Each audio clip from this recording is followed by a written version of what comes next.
Assalamualaikum warahmatullahi wabarakatuh. Kita bertemu lagi dengan Bu Nini dalam bab 6 pembahasan tentang fungi atau jamur. Kalian mungkin sudah sering melihat tentang jamur. Ini gambar-gambar jamur, contoh yang hidup di pohon. Ini yang saprofit, ini yang jamur uniseluler, tubuhnya hanya satu sel, dan banyak lagi. Nah, kalau berbicara tentang jamur, menurut kalian jamur itu tumbuhan atau bukan? Nah, kalau diperhatikan, jamur itu persamaannya dengan tumbuhan sama-sama eukariota berdinding sel. Tapi bedanya, kalau tumbuhan itu dinding selnya terbuat dari selulosa, kalau jamur dinding selnya terbuat dari zat kitin. Jadi itu yang membedakan. Kemudian jamur heterotrof. Kalau tumbuhan autotrof karena punya klorofil. Kalau jamur heterotrof karena tidak punya klorofil. Jadi jelas jamur itu berbeda dengan tumbuhan. Jadi tidak sama dengan tumbuhan. Nah, sekarang kita pelajari ciri-cirinya. Ciri-ciri fungi atau jamur. Nah, tadi jamur itu berbeda dengan tumbuhan karena jamur tidak berklorofil atau bersifat heterotrof. Nah, heterotrofnya jamur ada yang saprofit, ada yang parasit. Kalau saprofit itu artinya hidup pada sisa makhluk hidup. Jadi makhluk hidup yang sudah mati, misalkan kayu yang sudah lapuk. Nah, yang melapukkan kayu itu adalah jamur. Maka dia hidup di sisa-sisa makhluk hidup, atau hidup di kotoran hewan, atau hidup di makhluk hidup yang telah mati, itu saprofit. Kalau parasit, dia hidup pada makhluk hidup yang masih hidup. Nah, itu bedanya saprofit sama parasit. Kemudian ada yang bersimbiosis membentuk lichens. Lichens itu kalau di bahasa Indonesia kan artinya lumut kerak. Walaupun kalau di bahasa Indonesia kan itu lumut kerak, tapi lichens itu bukan lumut. Lichens itu simbiosis antara jamur dengan alga. Jadi alganya alga hijau biru atau golongan cyanophyta. Kemarin sudah kita pelajari alga hijau biru atau cyanophyta itu ikut dalam Monera. Jadi jamur bersimbiosis dengan alga biru membentuk lichens atau lumut kerak. Kemudian jamur mencerna makanan secara ekstraseluler di luar selnya. Contoh yang bisa kamu amati, kalau kamu membandingkan tempe sama kedelai, tempe itu lebih lunak daripada kedelai rebus. Nah, kenapa tempe lebih lunak? Karena tempe itu sudah dicerna oleh jamur sehingga lebih lunak. Atau kalau kamu pernah tahu orang yang sakit panu, nah kulit itu dihinggapi oleh jamur, maka jamur itu mencerna kulit, jadi di luar tubuh jamur, maka kulitnya nampak keputih-putihan. Jadi kulit yang dihinggapi jamur itu jadi putih karena kulit itu telah dicerna oleh jamur. Jamur mencernanya secara ekstraseluler. Tipe selnya eukariotik, mempunyai membran inti. Kemudian berdinding sel terbuat dari zat kitin. Ada yang uniseluler, ada yang multiseluler.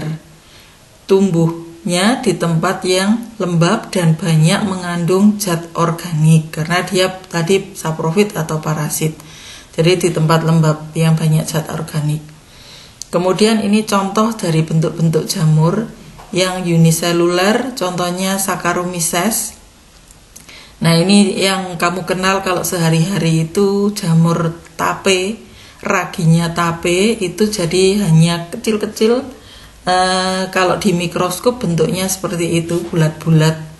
Kemudian yang multiseluler juga kalian mungkin sering lihat, contohnya jamur payung, atau banyak jamur yang lainnya. Jamur kuping itu contoh multiseluler. Kemudian ciri berikutnya dari jamur, tubuhnya terdiri dari benang-benang yang disebut hifa. Nah, hifa dapat membentuk anyaman yang bercabang-cabang yang disebut miselium. Nah, miselium ada dua macam. Ada miselium vegetatif untuk menyerap makanan dan miselium generatif untuk menghasilkan spora. Kemudian hifanya ada yang bersekat, nama lain sekat septum, dan ada yang tidak bersekat. Yang tidak bersekat disebut hifa senositik, tidak bersekat. Ini contoh gambarnya hifa jamur yang bersekat dan tidak bersekat. Yang gambar A itu contoh hifa yang tidak bersekat. Yang gambar B itu contoh hifa yang bersekat. Nah, itu ditunjuk ada septum, keterangan septum. Nah, ini yang lingkaran-lingkaran transparan ini sekatnya, septumnya. Nah, ini ada yang hifa bersekat dan tidak bersekat. Kemudian ini contoh bentuk tubuh buah jamur. Ada yang seperti mangkok, ada yang seperti payung, ada yang setengah lingkaran, ada yang seperti kuping, ada yang bulat. Ini contoh yang seperti payung, ini yang seperti kuping karena bentuknya lentur seperti kuping. Kemudian ini contoh jamur kancing yang berbentuk bulat. Kemudian cara hidupnya tadi sudah kita bahas, ada yang saprofit, hidup contohnya ini hidup di sisa-sisa tumbuhan yang sudah mati, contohnya Gymnopilus. Kemudian ada yang parasit, contohnya parasit pada jagung, ini menyerang jagung, namanya Ustilago. Contohnya ada yang mutualisme, mutualisme itu saling menguntungkan.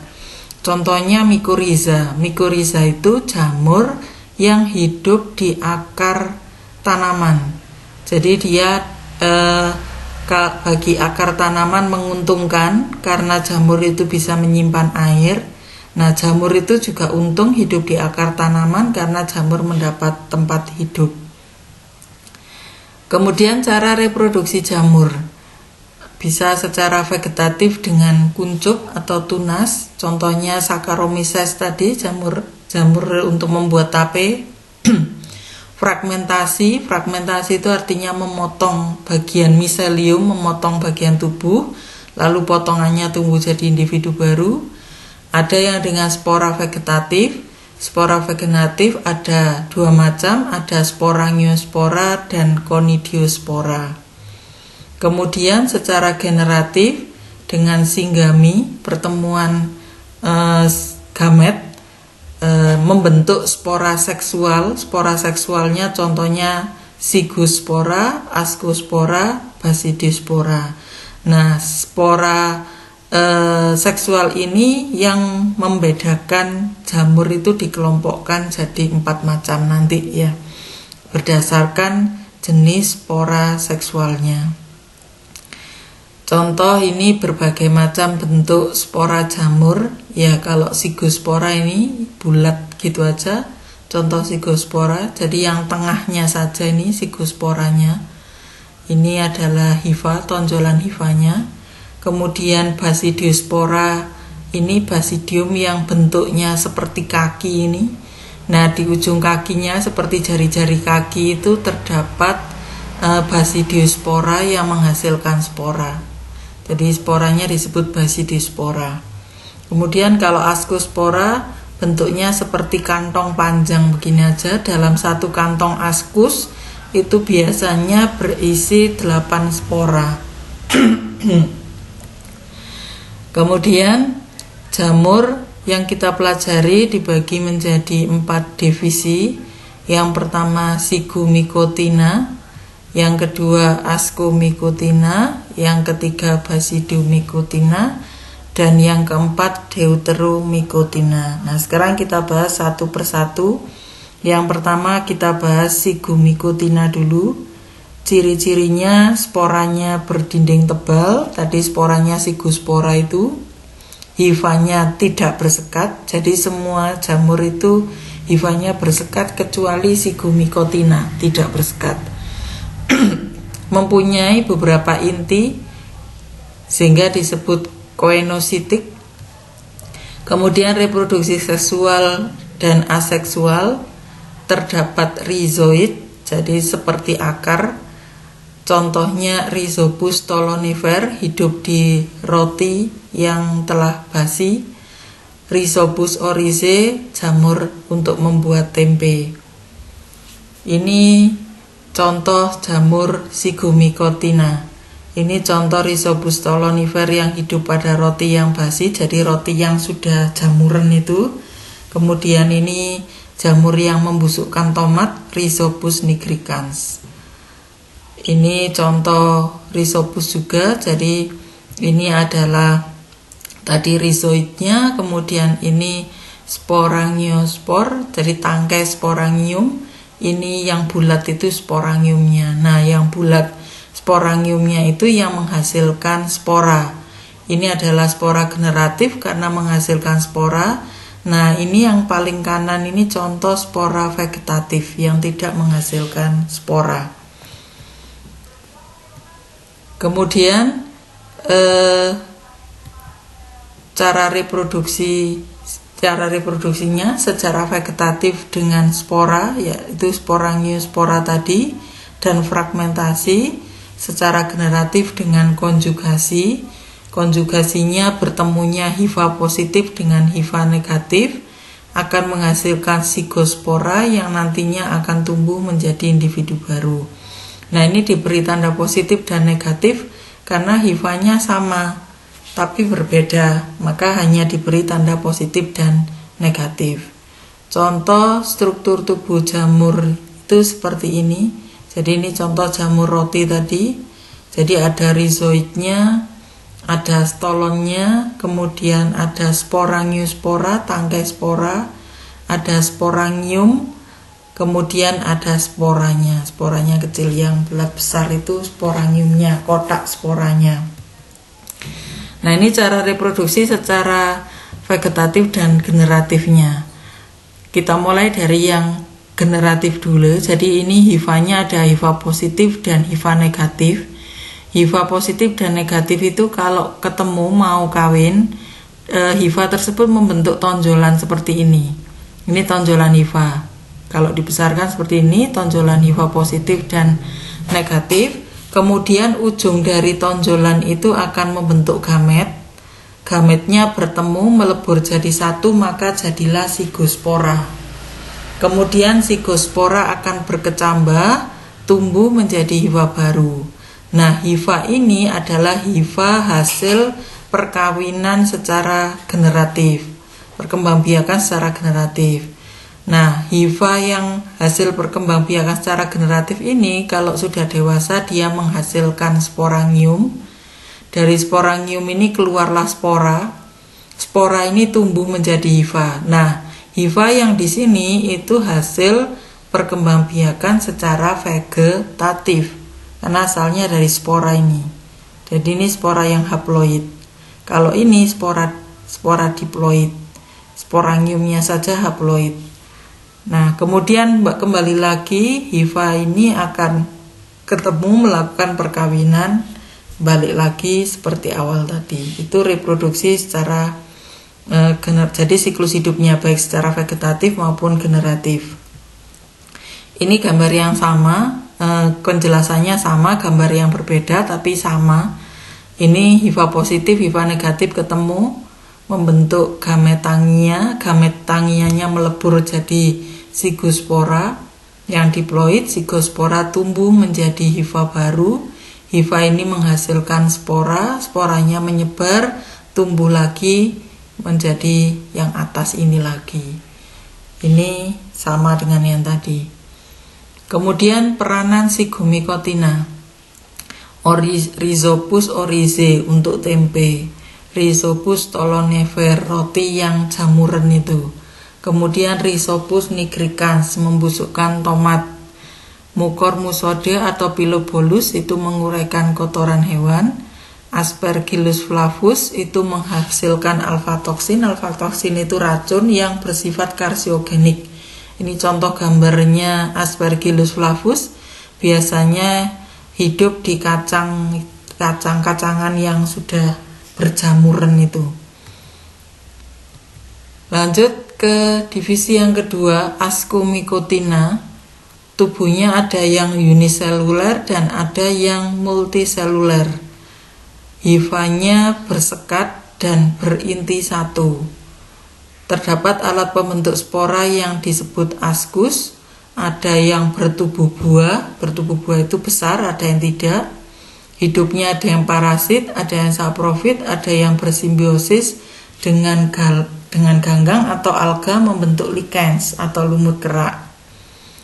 Contoh Ascomycotina ini yang punya tubuh buah, Morsella esculenta berbentuk bulat panjang. Kemudian ini yang berbentuk mangkok, Sarcosipka coccinea. Kemudian ini contoh lain Venturia inequalis. Ini contoh-contoh Ascomycota. Kemudian reproduksinya secara vegetatif, pada yang jamur uniseluler membentuk tunas, pada yang multiseluler membentuk spora dari conidia. Kalau sigo tadi sporangium, kalau yang asco ini conidia. Secara generatif membentuk ascus yang menghasilkan ascospora. Ini gambarnya conidia. Jadi kalau sporangium tadi bulat, kalau conidia ini seperti kipas ini. Jadi ini adalah stolonnya ya, hifa yang mendatar ini stolon, conidiafor tangkainya, ini conidianya, conidia sporanya. Nah ini contoh bentuknya askus. Jadi bentuk askus itu seperti kantong memanjang ini. Ini contoh letak di jamurnya kalau diperbesar seperti ini. Alat reproduksi seksualnya ascospora. Ini siklus hidupnya. Jadi kalau ini jadi menghasilkan ascogonium yang betina, kemudian antheridium yang jantan. Jadi ini yang berwarna putih ini ascogonium, yang berwarna biru antheridium. Keduanya membentuk tonjolan sehingga bersatu membentuk hifa yang dikariotik. Dikariotik itu hifa yang mempunyai dua inti. Hifanya ini dikariotik. Hifa ini banyak, lama-lama kalau sudah banyak membentuk gerombolan namanya miselium. Nah, miselium ini akan membentuk ascocarp seperti ini. Jadi ini namanya ascocarp. Nah, di bagian tertentu ini ada askusnya. Nah, askus ini mengandung hifa yang diploid. Kalau ini tadi miseliumnya dikariotik berinti dua, di sini dua inti itu sudah melebur jadi satu. Kalau melebur jadi satu namanya diploid. Nah, kemudian askus ini tumbuh jadi diploid, kemudian mengalami pembelahan meiosis. Kalau membelah meiosis, intinya dari satu yang bersifat diploid menjadi 4 yang bersifat haploid, intinya 4. Kemudian inti yang 4 itu membelah secara mitosis. Kalau membelah secara mitosis itu 1 jadi 2. Karena ini 4, maka ada 8. Makanya dalam satu kantong ini ada 8 ascospora.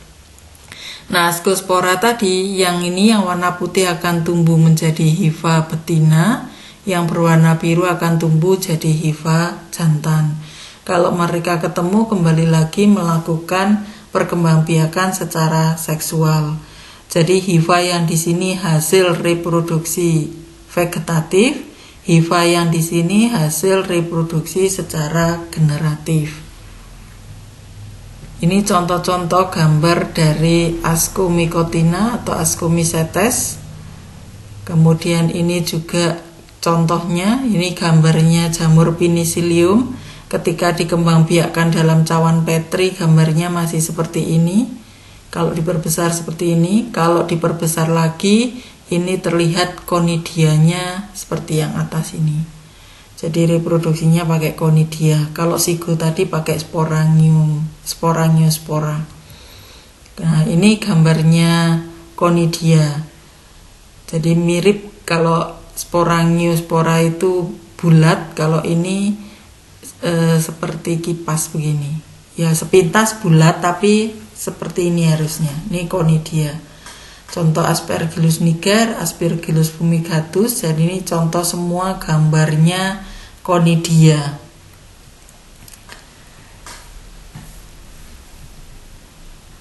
Kemudian peranan Ascomycotina, contohnya Saccharomyces cerevisiae, atau kita mengenalnya ragi yang bisa dipakai untuk membuat bir, mengembangkan roti. Jadi kalau ibumu bikin roti jadi empuk, itu diberi ragi, atau bikin donat. Nah, raginya Saccharomyces. Saccharomyces ini mampu mengubah glukosa menjadi alkohol dan CO2 melalui proses fermentasi. Contohnya Neurospora cytopila, atau dikenalnya jamur oncom. Kalau oncom itu adanya di Jawa Barat, jadi seperti tempe tapi warna jamurnya oranye. Kalau tempe di sini warna jamurnya putih, kalau oncom itu jamurnya warnanya oranye. Kemudian contoh yang lain, Penicillium notatum sama Penicillium chrysogenum, itu penghasil antibiotik penisilin. Yang terkenal antibiotik penisilin itu terbuat dari jamur. Ada lagi, walaupun namanya Penicillium, tapi bukan untuk antibiotik, Penicillium camemberti sama Penicillium requarforti. Ini untuk mengharumkan keju. Jadi yang berakhiran titi ini dekat dengan kata roti, roti temannya keju, pengharum keju. Kalau notatum sama chrysogenum penghasil antibiotik. Aspergillus oryzae untuk membuat sake atau membuat kecap. Aspergillus wenti untuk kecap. Aspergillus flavus yang menghasilkan alpha toksin tadi, karsiogenik. Claviceps purpurea itu parasit pada bakal buah Gramineae. Gramineae itu golongan rumput-rumputan, termasuk jagung, itu Gramineae.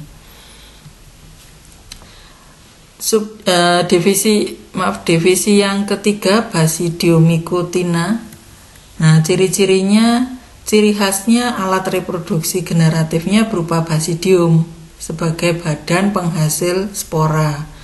Secara vegetatifnya dengan Conidia, jadi sama dengan Asco, secara vegetatifnya pakai Conidia. Kebanyakan anggota spesies berukuran makroskopik. Kalau Zygomycotina kebanyakan mikroskopik, kalau Ascomycotina ada yang mikro dan makro, kalau Basidiomycotina kebanyakan makroskopik. Hifanya bersekat, kemudian hidupnya saprofit. Ada yang parasit, ada yang mutualisme. Lichens itu bisa dari Asco, Basidio, atau Zygo. Bersimbiosis dengan alga biru. Ini siklus hidupnya. Jadi siklus hidupnya ini spora ini akan tumbuh menghasilkan hifa. Hifanya karena sama diberi tanda hifa plus dan minus. Nah, hifa plus dan minus itu ketemu menjadi hifa dikariotik, mempunyai 2 inti.